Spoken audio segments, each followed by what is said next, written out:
So Novo Nordisk, let's look at the share price first. So if you look at the share price, right, it is like an inverted V shape, right? So it went up from, let's say, around 50 up to close to 150, then now down to 50. If you zoom in a little bit, really from about 140 something, right, now it's about 50. I think closing price was close to about $55, right? So we are still talking about, like 2/3 of the share price gone. It's like, let's say if you put in 30K here, now you are left with 10K. I mean 30K, I hope that you didn't invest 30K at the peak. But it's just that this is what we call the drawdown, right? The drawdown from close to 150 to now about 50-ish, right?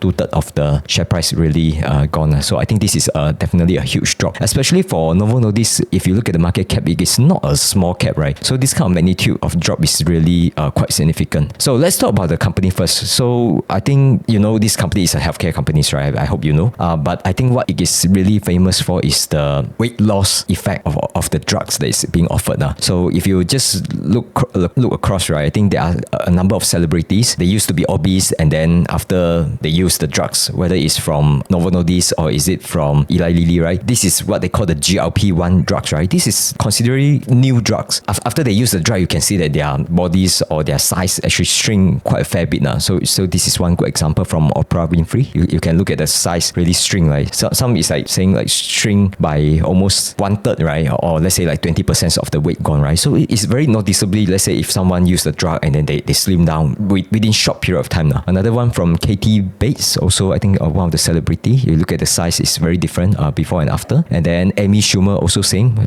very obese, then suddenly just shrink in terms of the size, right? So we don't know, they could be using Eli Lilly or could be using Novo products, right? But if you notice that someone just in terms of their size shrink down within short period of time, right? And then the first question usually we ask is like, is the person using all these GLP drugs? Because it is very, very effective. And in terms of the effectiveness of these drugs also, right? It is not like you eat then you automatically become slimmer. It's really effective in making you not feeling hungry. So in a way, it helps you to do some, like a fasting kind of regime, right? Definitely if you slim down just because you eat less, right? I think aside from getting less obese, I think there's a lot of other health benefit as well. No? So in terms of the company's product, right? Although we call it healthcare, some other healthcare companies, they offer quite a number of different medicine, different drugs, right? But for Novo Nordisk, I think they only focus on like these four: diabetes, obesity, rare disease, cardiovascular, emerging therapy, and areas. Out of these four, right, actually only the top two that is like the dominant one, diabetes and obesity. Last time, many years ago, I think these companies, Novo and Nordisk, they used to be two different companies. They merged into one. This is Denmark companies. They used to be an insulin provider or insulin manufacturer back in, let's say, like 100 years ago. And then recently, there's a lot of so-called hype also because of the GLP drugs. And these GLP drugs, I think they just came out in like around 2021. So it's fairly new. That's why later I will show you the revenue trend, right? You see that after they launched all these GLP drugs, right, the revenues actually pick up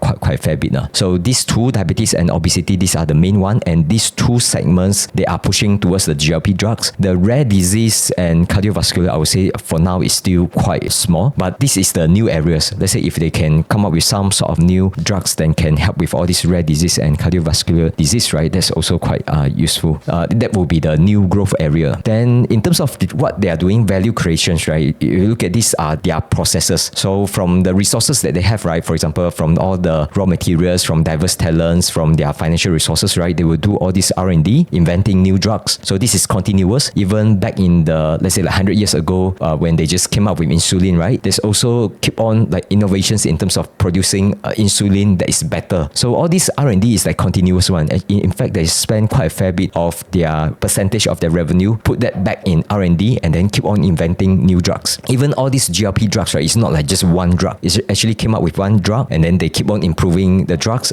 increase the effectiveness. And then there's new drugs. Although they belong to the same category, but keep on, the innovation is like constant, never stop one. So that's R&D. And then aside from R&D, they also need to ramp up their productions, right? The manufacturing of their drugs. And also this is one of the challenges that they have been facing in the past couple of years, which is like ramp up their productions, make sure that they meet the needs of the customer. Just a fun fact, right? Actually back in, let's say like 50 or 80 or 100 years ago when they were just manufacturing insulin, right? Insulin, they actually have to use the pancreas of animals to produce. So manufacturing is always something that they have to focus a lot on because if not, right, they can't secure enough supply to meet the demands, right? So this manufacturing is really like, part of parcel, is really integrated into their entire business. So that definitely is their core focus. And then aside from this is they need to talk about like all these distributions, how to get the medicine to the customer. So maybe later we will talk a bit about, let's say, like their partnership with the telehealth, and also how to make sure,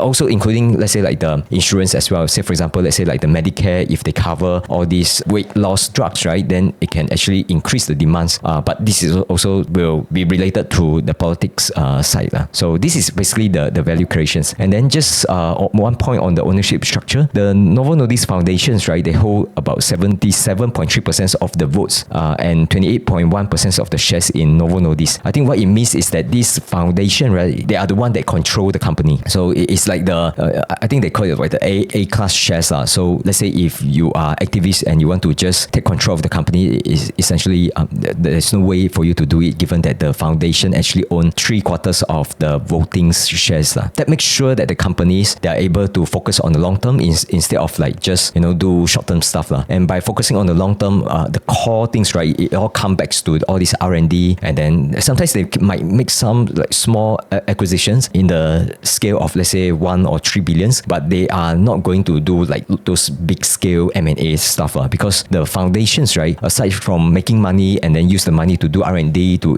invent new drugs, right, aside from all this, right, is that they want to make sure that there will be continuous money streams, right, for them to do all this R&D. Because let's say if you do M&A, right, and then you lost control of the companies, right, basically you might just, this new company might just focus on making money instead of like keep on inventing new drugs, right? So this one for them, for the foundation, right, is very important, because if you study their history, right, it's not just about the profit, right? It's also about like make sure that those who suffer from diabetes, they are able to get good medicine. I think that's how these companies was born in the first place. Then in terms of the drugs, right, there's quite a number of names here, but I think you don't have to focus to all of them. The key one on the left hand side is Ozempic. That one, remember, because we will keep on mentioning about this drug. This is one of the most famous GLP drugs, because I think they are the first one that came into the markets, or so-called become make these GLP drugs popular. The other one on the right hand side, which is cater for the obesity market, right, which is Wegovy. So this is also quite important one.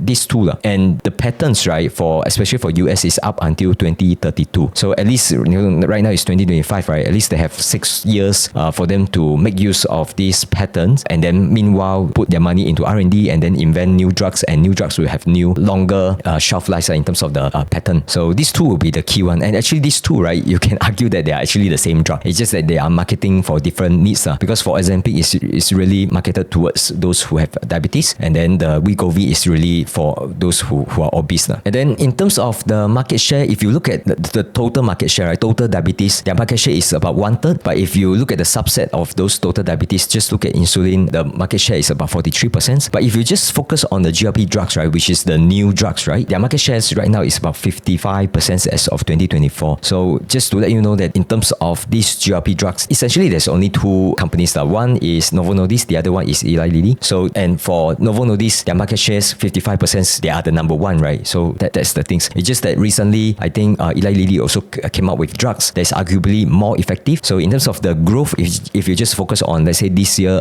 growth rate, right, I think Eli Lilly growth is actually higher than Novo Nordisk. So that's why when all this news came out to talk about their drugs is more effective as compared to Novo one, I think Novo Nordisk also suffer in terms of their share price, right? Because it is essentially duopoly as of now. But this is still new area. I think more new entrants will be coming in, and then I think the market share might dilute over time. I actually expect that to happen. It's just that for now, because GLP-1 drugs is still new, so the market essentially is still growing at a very high growth. So even if their market share in terms of the percentage come down, right, doesn't mean that in terms of absolute term the companies cannot grow their revenue. I believe that they will be able to grow their revenue. Okay, let's look at their financials numbers. As usual, I will just show you all these, like quarterly, last 12-month numbers. I will show revenue and so on, right? Just to give you some idea on the financials of the companies, because I think the takeaway from all this financial is that Novo Nordisk, as of now, their numbers still looks very good, but there are some challenges that they are facing. We'll go into that as well. So let's start from the first one, the total revenues. All these numbers, although in their financial statement is shown in Danish krones, right? But I have converted to US dollars so that can help you. It's easier for you to relate to. So the recent quarter, I think they just announced this about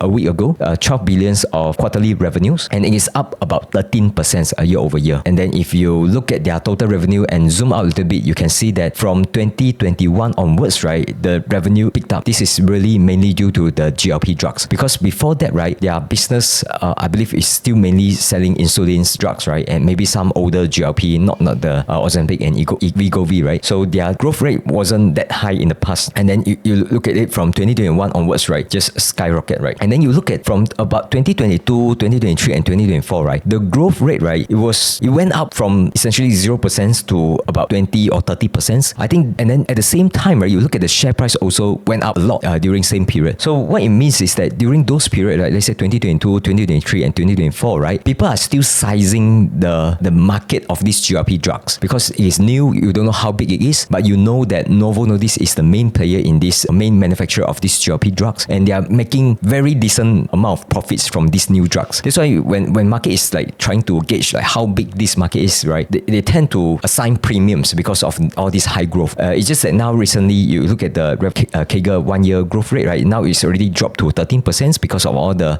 challenges that they are facing. That's why in terms of their share price also, it came down quite significantly as the growth slowed down, right. So now the question is that whether this 13% growth will plateau here, or is it like going down to 0% or negative, or is it like it can go back up again, right. So that's the questions that investors are asking. So basically people ask like why the share price crashed so much, right. I think the growth rate is definitely one, but the reasons of those growth slowdown also, those are the stuff that investors are worried about. Now look at their revenues in terms of their split between different geography. US is still number one. That's quite strange, right, because when you heard about Novo, you might thought that okay, Novo is Denmark, okay, it's Europe, maybe they have huge market share in Europe, but if you look at their business, right, it's still US is the big one. So, and the IO stands for international operations. I think that's the outside of US markets. So US growth rate for the first half of 2025 is 17%, and then for the international market is 19%. So both US and also their outside of US, the growth rate is still decent as of first half of this year. And if you look at the colors, right, that shows the breakdown of different products that they are offering. Of course, insulin, you look at the dark blue colors, right, insulin is let's call it like 10 to 20% of their revenues. The big one is the GLP diabetes, which is the red or orange colors there, and then other diabetes is the blue bar there. I think these two added up together is the obesity care, other diabetes and obesity care. All these two added up together will be like bulk of their revenues now. And then for other markets, right, you can see that, let's say for APAC, right, which is Asia, our region here, the growth rate is 35%, but right now in terms of the penetrations or in terms of the numbers of customers using all these drugs, it's still very small. But for US, it is considerably much larger. So this is good chart to show you when you want to understand the business, whether they are doing well or not. You should really focus on the US because that's where they derive most of their revenues, their largest market. And then in terms of the size of the market, right, I think there's a couple of numbers that's quite interesting here. Just let's focus on the chart at the middle here. Globally, around 7% of total estimated diabetes prescriptions are for a GLP-1. So what it shows that it's just out of those who have diabetes, right, actually not even 10% of them using GLP drugs. And in fact, actually for those who have diabetes, I think the trend now is that to make them use all these GLP drugs, because I think for those who have diabetes disease, right, it is quite common that you see that they have some problem controlling their diets, and then they eat sweet stuff, right, and then when they eat all these carbs, all these food that are sweet, right, and then it makes their glucose level in their blood very volatile, and then they already lost the ability to control the sugar level, right, so that makes the diabetes even worse. So with all these GLP drugs, I think it at least help them to control their appetite. I think definitely helpful. So right now it's just 7%, and then on the right hand side you look at this, right, less than 1% of the people with obesity globally are treated with branded AOMs. So it just shows you that whatever numbers that you are looking at, right, is just like 1%, only 1%. They can literally 3x and then another 3x and another 3x, so just to show you how big is the market. So in terms of the size of the market, definitely there's no doubt the huge growth opportunity there. The question is about like competitions, how they execute against launching new drugs, make sure that people believe that their drugs is the most effective one, marketing, manufacturing, all these things is all about executions. It's not about like how big is the market. This is very different as compared to companies, let's say like Nvidia, right? Nvidia, they come up with their chips. People keep on asking like, oh, does all these hyperscaler needs to buy so many chips, right? People are have concerns about the size of the market, but for all these GLP drugs, right, I think the size of the market is very, very big. So that's why I like these companies in terms of the opportunity. There's so much, right? So looking at operating income, you look at between 2022 to 2024, right? That was when they scale all these GLP drugs, right? So operating income numbers also went up. It's just that in recent 2 quarters, operating income slow. I think this one also has to do with they have to spend a lot of money in terms of their manufacturing, right? So I think that one also takes some hit, and also their growth rate, revenue growth also slow down. Usually when the revenue growth slow down, right, all these operating or margin number might take some hit there. So recent quarters slow down a bit, but still much higher as compared to, let's say, around 2021 and 2022 when they only have about 2 to 3 billions of quarterly revenues. So on last 12 months basis, you can see that this company is still scaling, is still enjoying, still riding on these GLP-1 drugs. So keep on going up. As of now, last 12 months, about 25 billions US dollar of operating income. And then you look at their free cash flow. So for some companies, let's say like, TSMC, right? They can have very high net income, but when you look at the free cash flow, sometimes you don't see free cash flow. Even for companies like Amazon, right? Net income going up, but free cash flow actually slow down. Free cash flow slow down if they have to spend a lot of money in capex. But in Novo Nordisk case, right? I mean, you just zoom out and look at all this free cash flow number is still trending up. I think that's always good because what it means is that the net incomes actually can translate to free cash flow and they can use all this money for their share buyback and dividends, right? But still, I think when we talk about all this scaling up of manufacturing, right? What it means is that they still have to spend a lot of money on manufacturing, and all this might affect the free cash flow in the upcoming, let's say, few quarters. So definitely we need to look at the free cash flow number as well. I wouldn't be surprised if it drops. In fact, this is last 12 months number. If you look at quarterly numbers, it's actually a lot more volatile. So I think the margins is also something that is very interesting because if you look at the gross margin, right, from 2016 to up until now, right, gross margin is very consistent. You look at the numbers, right, it's like about 83%. And you look at their EBIT margin, or I think I take this as the proxy of operating margin, right, it's also quite stable over time, about 44%. And then net income margin is about 34%. It's quite, I would say that quite healthy. This kind of companies, if you look at this kind of profile, right, you'll notice that we can argue that the companies actually has moat when it comes to their pricing. Doesn't mean that they can't reduce, they won't reduce their drug prices. I think what it means is that when you see they reduce the drug prices, I think that comes together with the much larger scale. And as they scale, right, there's operating leverage, and then they can, still maintain their margin profile. So definitely this is one reason to be bullish about the companies. The other one is that let's looking at the valuation, because usually I look at forward PE. You look at period between 2021 and 2024, right? That was when they are growing at, let's say, like 30 or 35%, right? Then market is happily assigned between 30 to 40x PE on the company or forward PE. But that is okay provided their growth rate continue to stay high. But given that their growth rate already slowed down to about 12%, right? Then people have concern whether they can continue to grow at high growth, right? So now PE is at 12x. I think I won't say that just because of the forward PE at 12x, then this company is cheap, then you should buy this company. That's not the message. What I want to say is that when the forward PE is at 12 times, right? Actually, what it means is that the market is already factored in that their forward or their expected growth rate ahead, right, will be low. Okay, if the market is pricing in low growth rate, right, that means it is relatively easier for the companies to outperform the expectation, right? So I think that's why, let's say if you enter at such valuations, I think the margin of safety is there. So that's why, usually companies like this PE drop to 12, right? I think it will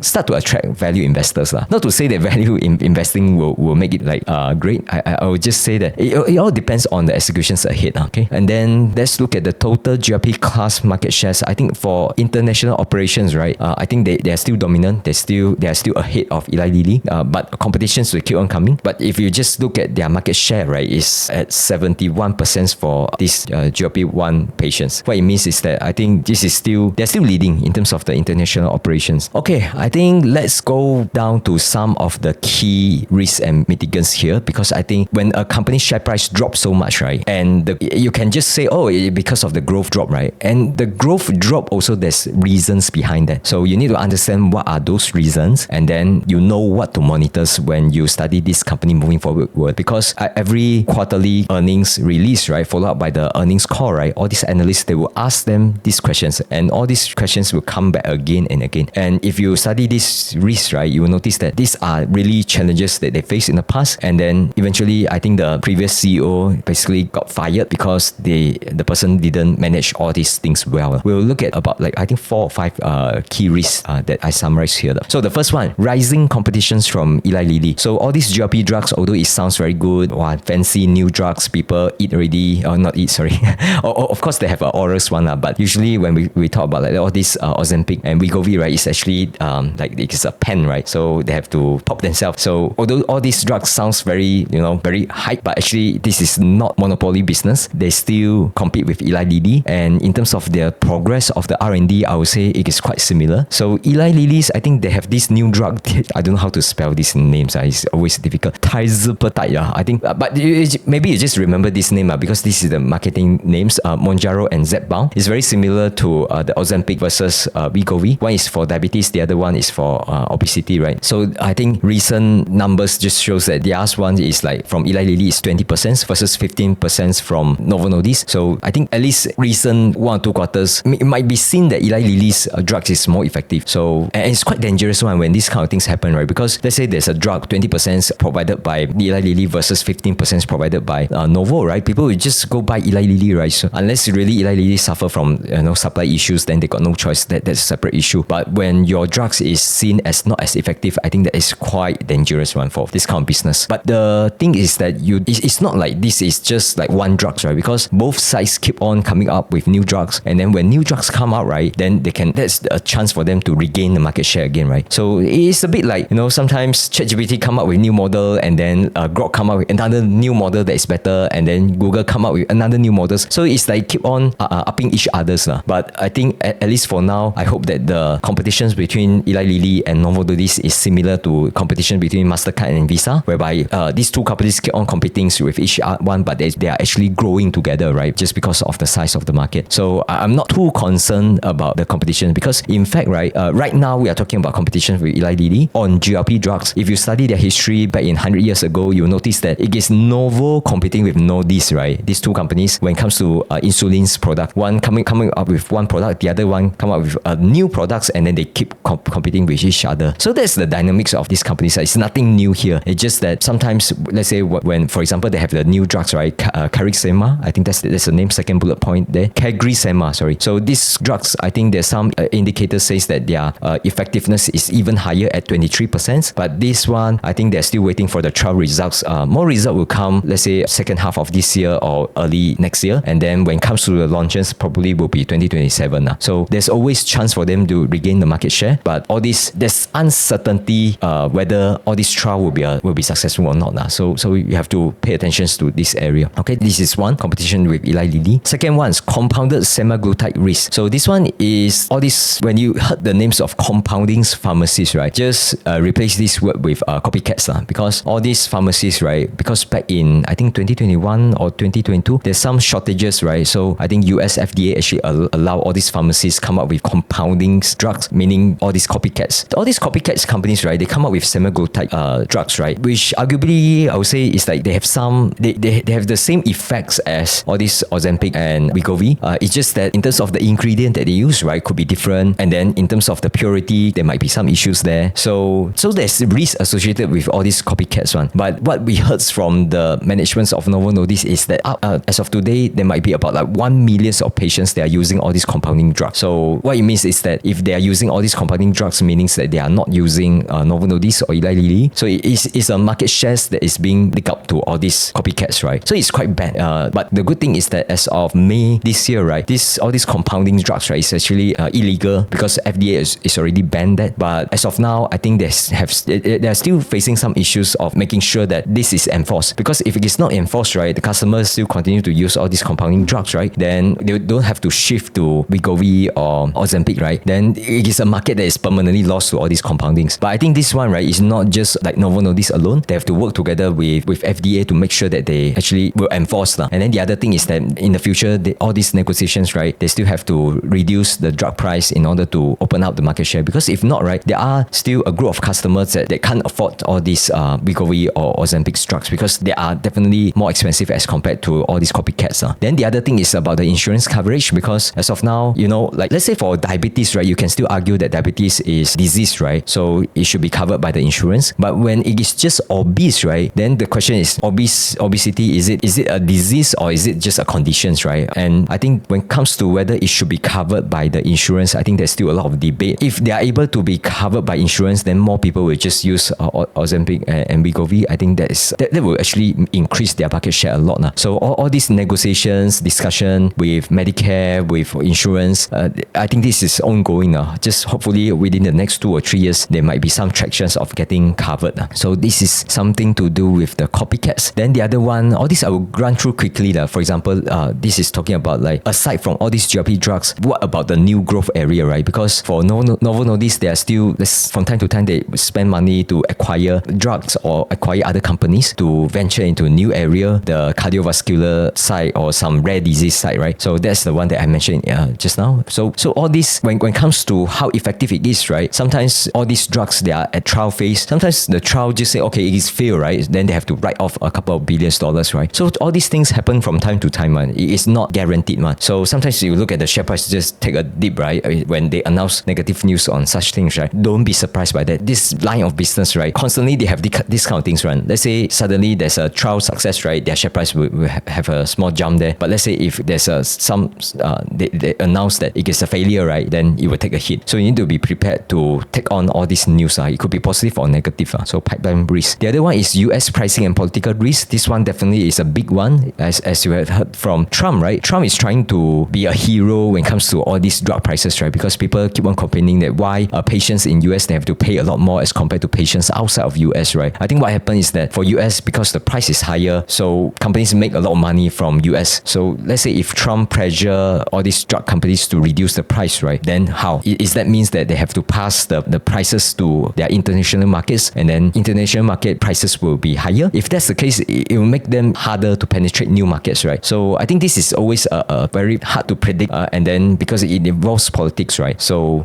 definitely something to watch. I think this is also one reason why the share price is so weak in recently. But looking at the price, the share price, I would say that investor is already pricing in some sort of negative news coming up from this area, from Trump's side. It's just that whether we are surprised on the upside or downside, I have no idea. That's why when it comes to this company, I would say they don't all in too much. All this political stuff, right? There's still some probability that they can come up with something that shock all of us, right? So please be careful on that. The other stuff, I think this is what I mentioned. This is all about executions, whether they can ramp up their manufacturing. Definitely have to see that, because let's say if they can't ramp up the manufacturing, right? Even let's say on the insurance side is being covered. Let's say their market demands become much larger because the drugs become effective, right? But if they can't come up with their scaled manufacturing, they can't meet the demands, then it's also useless, right? But all these things, I think you can, as you watch the revenue, whether it can grow, right? You will notice that you will come back to all this manufacturing, the operational side of things. Okay, I think that's all about the sharing on these companies. I know this is the first time I cover this company in detail. I try to be comprehensive in terms of talking about the business, talking about the market share, talking about the drugs. But I would say that it's still a short presentation.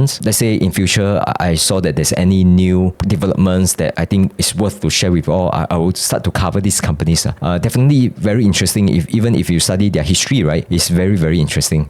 Just Denmark drugs companies, as usual, if you study their let's say their history, very like there are many things to study there. From John Chan, any thoughts on HIMS, which is also involved in GLP drug? Okay, let me quickly comment on HIMS, because I think HIMS, right, initially there's partnership between Novo Nordisk and HIMS and hers. So initially they said they have this partnership, right, because Novo Nordisk essentially they want to use all these telehealth companies to help promote their drugs, and then they noticed that these HIMS, right, they are still selling all these copycats drugs. So that's why they terminated the partnership. And I think HIMS or hers, I think they still continue to sell all these competing drugs, right? I think that's quite bad actually, because of course you sell all these copycats, you might make some monies on the short term, but the question is always, can you actually continue to do all this? I think looking at this long term, right, I would say that it is only temporarily, because FDA is already banned all these copycat drugs, right? And then if you look at the companies from long term perspective, right, I would say that long term is you still need to rely on all this R&D, because R&D is the things that actually back the pipeline of the upcoming products. All these copycats, I would say that it's just a short-term nature. And then the other thing is that now, because they already don't have the partnership between Novo Nordisk and HIMS, right? I think for HIMS, what are you going to do next, right? Because let's say if FDA come and say, you cannot sell all these compounding drugs anymore, then what happens, right? So definitely, I think between these two companies, of course, if we just look at the share price performance, right, you might say that, HIMS, it seems that they are doing well, but Novo Nordisk, they took a hit, right? But I would say that I'm on Novo Nordisk teams here, because I think that everything that you see here, right, might be just short-term things, because long-term, you still need to bet on the R&D, and Novo Nordisk is the companies that have all this R&D. HIMS and Health, I think they are just the telehealth, right? Because aside from HIMS, there's also other telehealth. In fact, I think Novo Nordisk, they have their own telehealth business to try to reach their customer directly. So that's why I would say that for between these two companies, I'll say that for HIMS, it's just a short-term win for them. That's my thoughts. Yep, agreed, Bunty, with the risk. Like you, I also bought some Novo for long-term hold. Hopefully we are right in 3 to 5 years time and look back at our investment call. Yay. Okay, thank you so much. See you in the next one.